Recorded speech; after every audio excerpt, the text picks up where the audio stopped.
جون کی 6 تاریخ ہے اور 308 نمبر غزل ہے. بہت دن بعد، قریب مہینے کے بعد آیا ہوں. کام میں ادھر ادھر ڈسٹریکٹ ہوا رہا. شعر ایک اس میں 3-4 اور اچھے اشعار ہیں بہت مزے کے، سب میں نہیں جاؤں گا، 1-2 کا ذکر کروں گا. لیکن یہ شعر پڑھتے ہیں جو ایک انہوں نے پوری غزل میں میر صاحب نے چنا ہے. اس میں ایک لفظ ہے جو میں نے پہلے نہیں سن رکھا تھا، نئی چیزیں دریافت ہوئی ہیں، وہ اس کے بارے میں گفتگو کروں گا. اور ایک کرٹیکل ایک معاملہ ہے جو کہ آن گوئنگ ہے میٹافور کا، اس کے بارے میں تھوڑا سا ڈسکس کریں گے، پھر دیکھیں گے فاروقی صاحب کیا کہہ رہے ہیں. شعر کی طرف جاتے ہیں. کہتے ہیں کہ ایک 2 طرح سے پڑھ سکتے ہیں. پہلا مصرع: ایک نور گرم جلوہ فلک پر ہے ہر سحر، کوئی تو ماہ پارا ہے میر اس رواق میں. تو پہلے مصرع کو ایسے بھی پڑھ سکتے ہیں: ایک نور گرم جلوہ ہے، یعنی تیز جلوہ دکھا رہا ہے، بار بار جلوہ دکھا رہا ہے، گرم جلوہ. اور ایک نور گرم یعنی تیز نور والا ایک جلوہ ہے جو فلک پر. اس سے اتنا زیادہ نہیں فرق پڑتا ہے اس بات سے، لیکن اضافیت کیونکہ نہیں ہے اس لیے میں دونوں طرح سے بتا رہا ہوں. کوئی تو ماہ پارا ہے میر اس رواق میں. میں نے یہ لفظ پہلے نہیں سنا تھا. رواق کے بہت سارے معنی، شامیانے کے، پورچ کے، کوٹھا کے. تو آسمان کو ٹینٹ کے طور پہ کہ میٹافور میں استعمال کیا گیا یہاں پہ کہ آسمان پہ کوئی اتنی خوبصورت حسین ماہپارا ایک الٹیمیٹ ایک چیز ہے. ماہپارا ان دی سینس الٹیمیٹ چیز ہے میر اس رواق میں. ایک نور گرم جلوہ فلک. پہلے تو میں اس کی 2 جو کم از کم 7 نہیں پڑھوں گا، 2 اشعار پڑھوں گا. ایک تو میرا ہمیشہ کا پسندیدہ ہے، بہت مرتبہ میں نے ادھر ادھر اس کا ذکر کیا ہے کہ تحصیل علم کرنے سے دیکھا نہ کچھ حصول، تحصیل علم کرنے سے دیکھا نہ کچھ حصول، میں نے کتابیں رکھی اٹھا گھر کے طاق میں. میں اس کو ایسے پڑھتا تھا: میں نے اٹھا کتابیں رکھی. میں غلط پڑھتا رہا اتنے عرصے. تو شعر ہے کہ تحصیل علم کرنے سے دیکھا نہ کچھ حصول، میں نے کتابیں رکھی اٹھا گھر کے طاق میں. یعنی ایک نقطے وچ گل مکتی ہے وغیرہ. یہ بھی ہماری صوفی ٹریڈیشن کی آن گوئنگ ایک طرح کا موٹیف ہے کہ کتابیں یا جیسے خرد مندی جو ہے اس کے بھی شاعر جو ہیں لوگوں کے خلاف ہوتے ہیں. حالانکہ خرد مندی جو ہے وہ نالج کا منبع بھی ہوتی ہے، ریشنالٹی جو ہے. تو خرد مندی ہوئی زنجیر ورنہ گزرتی خوب تھی دیوانہ پن میں، جو میر صاحب کا ہے شعر. تو یہ جو شعر ہے یہ بھی اسی کے اس میں ایک اور کیا تھا اس کا شعر جو میں پڑھنا چاہ رہا تھا یا میں نے کہیں لکھا تھا وہ کہ ہو طاق میں اور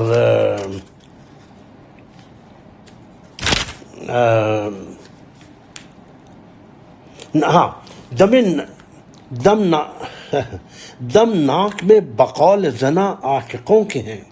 یعنی ناک میں دم ہے. اور اس میں یہ استادی کا شعر ہے اس لیے میں کوٹ کر رہا تھا.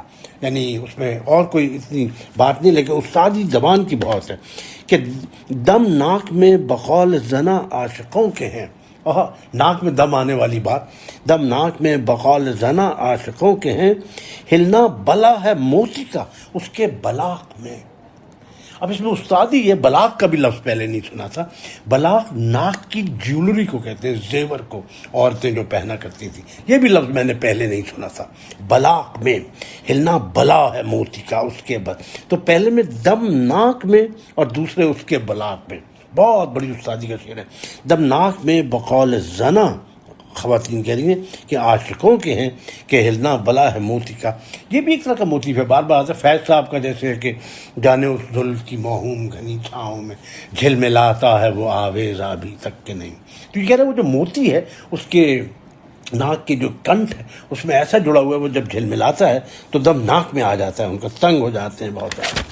اب کہنا یہ ذرا تھوڑا سا اس پہ میں وقت لگانا چاہتا ہوں 1 منٹ کا کہ یہ صبح کا وقت یعنی شاعروں کا جو وقت ہے وہ تو شام کا وقت ہے، رات کا وقت ہے. چوروں کا، عاشقوں کا، اٹھائی گیروں کا، سب کا رات کا وقت ہے. بار شام کو کھلتے ہیں. صبح تو کافی چائے وغیرہ ریشنالٹی کھلتی ہے. چائے کا کافی کا کپ لے کے آپ کام پہ بھاگتے ہیں. بقول جون ایلیا کہ یہ خرابات یعنی خیرت باختہ صبح ہوتے ہی سب کام پر جائیں گے. تو صبح خیرت باختہ لوگ بھاگتے ہیں. تو یہ عشق کا اور خیرت کا جو معاملہ ہے اس کے اوپر بھی ایک ہے کہ اب کہ کس طرح سے جو رومانس ہے وہ شام کے وقت کا ہے، صبح ہوتے تو نہیں ہے نا. تو یہ میر صاحب نے خاص چیز اس میں بنائی ہے. صبح کے مجھے 2-4 اشعار زمانوں کے یاد ہیں کہ جیسے بندہ دن کا جو کام ہے ان کو ختم کر دیتا تھا کہ میں اب تک دن کے ہنگاموں میں گم تھا مگر اب شام ہوتی جا رہی ہے. ساقی امروہی تھے، یہ صغیر نے مجھے 1-2 شعر سنائے تھے، مجھے ابھی تک یاد ہے. میں ان صاحب سے کبھی ملا نہیں تھا لیکن اس زمانے میں کراچی میں تھے. ایک اور اس زمانے میں شاعر تھے فرید جاوید، ان سے بھی میں کبھی نہیں ملا. بہت عمدہ شعر تھا کہ صبح ہوتے ہی سنبھل جاتے ہیں، رات کو دل نہ دکھا ہو جیسے. بالکل ناصر کاظمی کے رنگ کا شعر ہے، بہت اعلیٰ، مجھے بہت پسند ہے یہ شعر. اور یہ وہی بات ہے منڈین اور سیکرڈ، آپ منڈین اور پروفاؤنڈ کا دیکھ لیں کہ رات کو جس طرح سے دل دکھتا ہے، جو ہم خواب دیکھتے ہیں، جو عشق عاشقی کی باتیں ہوتی ہیں، صبح اٹھ کے ہمیں منڈین چیزوں میں ایک دم گرفتار ہو جانا پڑتا ہے اور ایک دم خرابات یعنی خیرت باختاؤں کی طرح بھاگتے کافی شاپ کی طرف اپنے آپ کو تیز کرنے کے لیے. ناصر کاظمی کا خود بھی اس طرح کا ایک شعر ہے کہ شام ہوئی تو دھیان میں آئے کیسے کیسے پیارے لوگ. اور لیکن یہ انلائٹنمنٹ جو ہے یہ بھی تو سورج کے ساتھ ہے، صبح کے ساتھ ہے کہ اندھیرا تھا، رات تھی، جہل تھا، جہالت تھی، اس پہ روشنی آئی تو وہ ٹھیک ہو گیا سب. اس کا بہت مشہور شعر ہے سرور بارہ بنکوی کا کہ ہے فلک سے ایک سنگ آفتاب آنے کی دیر، ٹوٹ کر مانند آئینہ بکھر جائے گی رات. تو ایک ساقی فاروقی نے شعر کوٹ کیا تھا راشد صاحب کو اپنے خط میں کہ منزل صبح آ گئی شاید، راستے ہر طرف کو جانے لگے. اچھا شعر، ایسا شعر مطلب نہیں لیکن شعر بہت عمدہ ہے. فیض صاحب نے صبح و شام کا بہت ذکر کیا ہے اپنی نظموں میں، خاص طور پہ ان کا ایک شعر جو ہے غزل کا خوب ہے کہ صبح کی آج جو رنگت ہے وہ پہلے تو نہ تھی، کیا خبر آج خراما سر گلزار ہے کون. سر گلزار یہ سودا سے خوب بورو کرتے تھے، چلتی ہی جائے گی سوئے گلزار کچھ کہو. فیض صاحب لیتے تھے کہ کبھی تو صبح تیرے کنج لب سے ہو آغاز، کبھی تو شب تیرے کاکل سے مشتبہ چلے. اچھا تو اب جناب آتے ہیں، یہ اور بھی میں پڑھنا چاہتا تھا، باتیں کچھ کرنا چاہتا تھا کہ جہالت اور خرد مندی اور ان چیزوں کے کانٹراسٹ وغیرہ اور کیا ہے، لیکن یہ غیر معمولی شعر ہے کہ ایک نور گرم جلوہ فلک پر ہے ہر سحر، کوئی تو ماہ پارا ہے میرے سرواق میں، ماہ پارا ہے.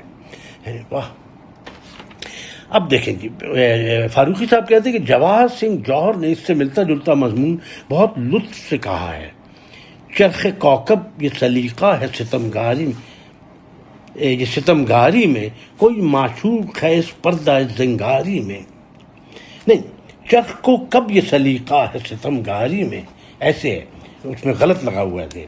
چرخ کو کب یہ سلیقہ ہے ستمگاری میں، کوئی معشوق ہے اس پردہ زنگاری میں. بہت اعلیٰ. اور زنگار خوب لفظ ہے، یہ سب سے پہلے غالب کے شعر میں نے پڑھا تھا اور بہت دیکھا، ٹھیک سے پھر بھی نہیں سمجھ میں آیا تھا. اب دیکھا ہے کچھ کہ وہ کیا ہے کہ ہاں بے کثافت جلوہ، لطافت بے کثافت جلوہ پیدا کر نہیں سکتی، چمن زنگار ہے آئینہ باد بہاری کا. تو اس کا بیسک جو مطلب ہے وہ جو پرانے جو میٹل ہوتا تھا اس میں وہ لگ جاتا تھا، جو زنگ سا آ جاتا تھا، گرین ہو جاتا تھا over a period of time, وہ اس کو کہتے تھے زنگار ہو گیا، اس کو زنگار ہوا. تو فریم کو بھی کہتے تھے کہ چمن زنگار ہے، یعنی فریم کر رہا ہے آئینہ باد بہاری کا، کوئی معشوق ہے اس پردہ اس زنگار میں، چرخ کو کب ہے ستمگاری میں. لیکن میر کے یہاں اس کو جو گرین وہ جو میٹل میں آ جاتا ہے اس کو ورڈیگرس بھی کہتے ہیں. ورڈیگرس کہتے ہیں کہ لیکن میر کے یہاں معنی کے پہلو کثرت سے ہیں اور دونوں مصروں میں پیکر بھی خوب ہے، یعنی جو اس کی جو امیجری ہے خوب ہے، اور واقعی ایک نور گرم جلوہ فلک پر ہے. اور مناسبت کا التزام بھی نازک اور لطیف ہے. نور گرم جلوہ، ماہ پارا اور پھر سحر، اور ماہ کا تعداد مصرع اولیٰ میں الفاظ کا در و بست ایسا ہے کہ اسے دو طرح پڑھ سکتے ہیں. وہی جو میں نے کہا تھا اتفاق سے کہ ایک نور گرم جلوہ اور ایک نور گرم جلوہ. پہلی قرض کی روح سے معنی ہوئے کہ فلک پر ہر صبح ایک نور اپنا جلوہ دکھانے میں مصروف ہوتا ہے. دوسری قرض کی روح سے معنی ہوئے کہ فلک پر ہر صبح ایک ایسا نور ہوتا ہے جس کا جلوہ گرم یعنی لذیذ اور پسندیدہ اور روشن ہوتا ہے. انٹینس میں کہنا چاہ رہا تھا. دوسرے مصرے میں لفظ تو بہت عمدہ ہے، یہ اچھا انہوں نے بتایا. کوئی تو ماہ پارا ہے، آج تو یہ شاعری ہے. اور یہ تاکید بھی خوب ہے کہ کوئی نہ کوئی معشوق، کوئی نہ کوئی حسین تو اس کوٹھے پر ضرور ہوگا. کوئی حور ہو، کوئی پری ہو، انسان ہو یا خود جلوہ جمال الہی. صبح کے نور کو اس بات کا کنایہ ٹھہرانا کہ آسمان پر کوئی حسین ضرور ہے بہت خوب مضمون ہے. یہ نکتہ بھی خوب ہے کہ صبح یعنی سورج کا نور کسی ماہ پارا یعنی چاند کے وجود کی دلیل ہے. جوش صاحب کا بھی شعر ہے، پہلے بھی ایک دن ذکر ہوا تھا کہ ہم ایسے اہل نظر کو ثبوت حق کے لیے اگر رسول نہ ہوتے تو صبح کافی تھی. جوڑ کا ہے اس کے ساتھ. دیوان اول میں میر نے صبح کے جلوے کو شعلے سے تعبیر کیا ہے. یہ فاروقی صاحب دوست صاحب کو کہاں کوٹ کرتے تو مجھے یاد آ گیا تھا. دیوان اول میں میر صاحب نے صبح کے جلوے کو شعلے سے تعبیر کیا ہے، لیکن وہاں مضمون آفرینی کے بجائے خیال بندی کا رنگ آ گیا ہے. گور کس دل جلے کی ہے یہ فلک، شعلہ ایک صبح یہاں سے اٹھتا ہے. اسی رنگ کا ہے. اور یہ جو غزل، یہ جو شعر ہے زیادہ مقبول ہے اور اس کا کریڈٹ مہدی حسن کو میر صاحب سے زیادہ جاتا ہے. انہوں نے کیا عمدہ مختلف رینڈیشنز کی ہیں اس کی. خیال بندی سے مراد ہے مضمون کا معمول سے ہٹ کر دور اذکار ہونا. یعنی دور اذکار، میں نے لفظ سنا تھا، معنی نہیں اس دفعہ دیکھیں تو دور اذکار کا مطلب ہوتا ہے غیر معمولی. خیال بندی سے مراد ہے مضمون کا معمول سے ہٹ کر دور اذکار ہونا یعنی غیر معمولی ہونا عام مضمون سے. اور اس کی بنیاد ایسی مشابہت یعنی استعارے پر ہونا جو خود دلیل کا محتاج ہو، یا پھر ایسے مضمون باندھنا جو مضامین کے مروج سلسلے سے الگ ہوں لیکن اس ندرت کے باوجود ان میں وہ قوت نہ ہو کہ وہ مروج سلسلے میں شامل ہو سکیں. عمیق باتیں ہیں، کچھ سمجھ میں آئیں کچھ ہمارے نہ آئیں. لیکن یہ آگے والی بات خوب ہے، یہ ہم نے پڑھ رکھی تھی کہ یا اگر شامل نہ بھی ہو سکیں تو اس پہ بالکل اجنبی نہ ہوں. واضح رہے کہ مضمون کو مشیل ریفٹیر جو کہ ایک لٹریری کرٹک تھے فرینچ کی زبان میں مڈ 20th سینچری کے زبان میں سبمرجڈ میٹرکس کہا جا سکتا ہے. جو چیز شعر میں ظاہر یا بیان ہوتی ہے وہ گویا اس غرقاب میٹرکس کی ایک جھلک ہے جس کے لیے شعر کے الفاظ پس منظر کا کام دیتے ہیں. بہت ہی عمدہ بات ہے کہ شعر کی جو خوبصورتی ہے جو بظاہر الفاظ ہوتے ہیں ان سے نہیں ہوتی، یہ اس سے ہوتی ہے جو کہ ان الفاظ جو کلچر میں ان الفاظ کی بازگشت اور کانوٹیشنز ہوتی ہیں. یہ میں کہہ رہا ہوں، یہ میرا خیال ہے. جیسے یہ ان کی جو کتاب ہے میں نے نہیں پڑھی لیکن اس کا ذکر سنا تھا ریفٹیر کی سیمیوٹکس آف پوئٹری کہ یعنی شاعری کا مطلب براہ راست الفاظ سے نہیں بلکہ سسٹم آف سائنس ایک ہوتا ہے، یعنی نہانیاتی نظام سے ملتا ہے. جیسے ایک شعر میر کا یہاں پہ یاد آ گیا کہ دامان اور جیب دونوں ہوئے ٹکڑے ایک جاں، تو اب کے یہ کام ہاتھوں سے اپنے سمٹ گیا. تو اس کو یعنی وہ الفاظ ہے سمٹ اور دمام وہ نہیں ہے لیکن یہ سب مل کے جو ایک پورا سیمیوٹک ایک سسٹم ہے، سسٹم آف سائنس ہے اس کے پیچھے. اس کی وجہ سے شعر میں ایک بلاغت ہے، گون ہے اس کی وجہ سے. تو آج کے لیے میرا خیال ہے کافی ہے. I hope you guys enjoyed it. خدا حافظ.